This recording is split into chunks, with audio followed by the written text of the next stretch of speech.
Sans tarder, Sif Hli, je ne sais pas si... absolument, ça marche. Ça marche. À toi la parole, Sif Hli. Merci, Monsieur le Président, et merci aux organisateurs, Bureau national, en présence de la personne de Latifa Siranimi pour cette occasion. Alors, je vais être rapide pour mes 5 minutes. Je pense au-delà de tout ce qui est positif dans les projets européens en général, pour la pérennité, il y a un certain nombre de choses peut-être à améliorer ou à penser dans l'avenir pour rester dans le thème du panel. Alors, penser pérennité, impact et résultat d'un projet, comme ça a été précisé par d'autres collègues, ça commence depuis le montage de projet. Donc, si on peut, au niveau national, réaliser une base de données des éventuels projets qui s'inscrivent dans la stratégie nationale et réviser la carte des priorités nationales, parce qu'on remarque que sont encore très générales et ça touche un petit peu tous les domaines. Si on peut les limiter à 2 ou 3 domaines pour que les projets s'inscrivent et donnent un impact immédiat. La deuxième chose, c'est à l'instar de ce qui a été fait cette année par le Bureau national, monter des formations de montage, de gestion et d'évaluation des projets. C'est très important.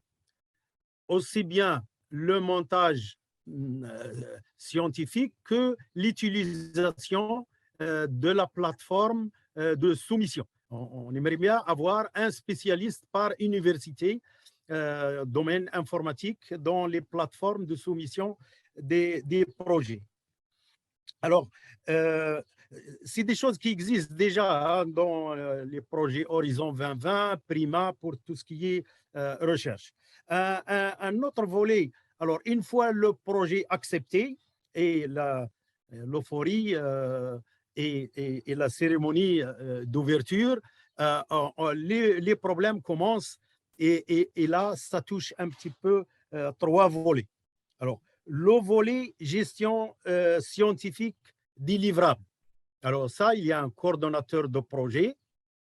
Ce coordonnateur de projet, d'ailleurs, il n'a aucun statut dans le montage de projet. Donc, c'est quelqu'un qui est désigné et qui peut changer en cours de route. Donc, c'est essayer dans l'avenir de préciser le statut du coordonnateur de projet. Il y a la gestion administrative.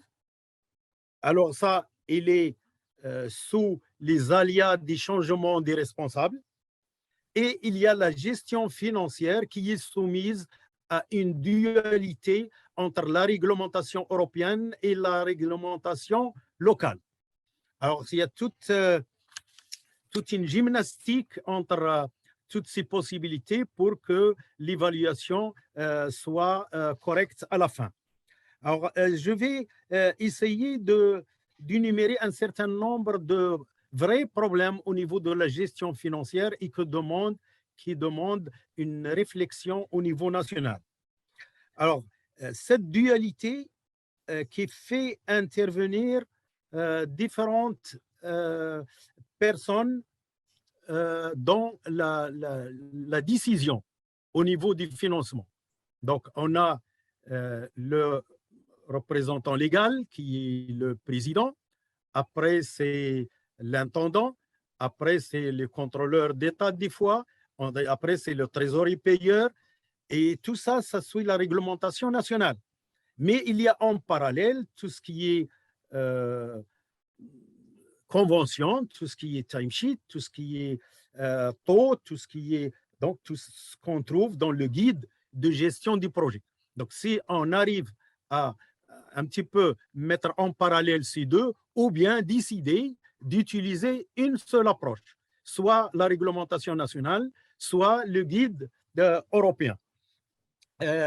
Ces guides manuels, procédures, c'est un cadre théorique qui, à l'état actuel, est un petit peu dépassé par la pandémie Covid et ses conséquences. Donc, je vais donner quelques exemples en détail. Dans un projet européen, les rubriques de financement sont claires. Donc, il y a les frais de voyage, les frais de séjour, les frais de personnel, le matériel et la sous-traitance. Alors, si je prends par exemple les frais de voyage, alors je donne un exemple de notre projet actuel, ICFEL, où je suis dans la salle, juste à côté, il y a la formation. Alors, on a eu le visa que le vendredi,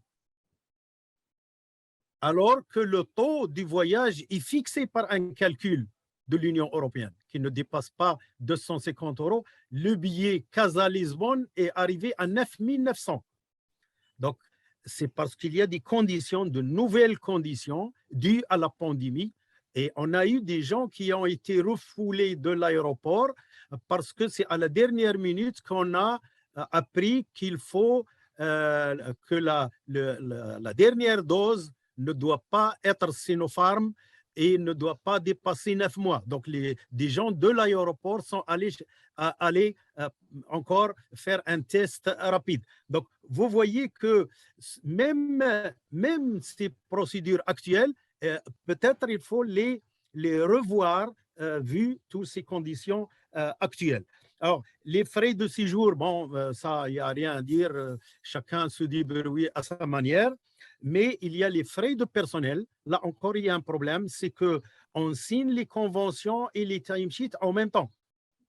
Alors qu'on doit signer les conventions, faire le travail, avoir les livrables, et après signer les timesheets à la fin. Merci. Donc, le matériel, le plus grand problème, c'est le problème de TVA. Il y a encore toute une procédure à faire, alors que le matériel doit être utilisé au moins un an à un an et demi des projets. Donc, à la fin, je termine. Merci.